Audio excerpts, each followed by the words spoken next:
చూడండి. ముందుగా నిన్నటి రోజున తిరుమలలో స్వామివారిని మొత్తం 59,621 మంది భక్తులు దర్శించుకున్నారండి.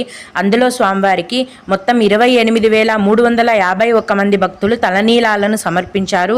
నిన్నటి రోజున తిరుమల శ్రీవారి హుండీ యొక్క ఆదాయం అనేది 3,45,00,000 రూపాయలు. ఈరోజు కూడా ఎటువంటి దర్శనం టికెట్లు లేకుండా నేరుగా భక్తులను ఫ్రీ దర్శనానికి అనుమతిస్తున్నారండి.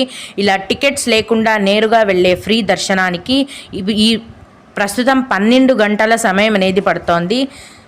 అలాగే తిరుపతిలో ఇచ్చే సర్వదర్శనం టికెట్లను తీసుకొని దర్శనానికి వెళ్లే భక్తులకు దర్శనానికి 5 గంటల సమయం అనేది పడుతోంది.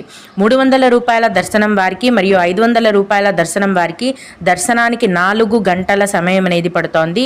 ఈరోజు కూడా చిన్న పిల్లల సుపదం దర్శనం అనేది ఉందండి. ప్రస్తుతం సుపదం దర్శనానికి 1.5 గంట సమయం అనేది పడుతోంది.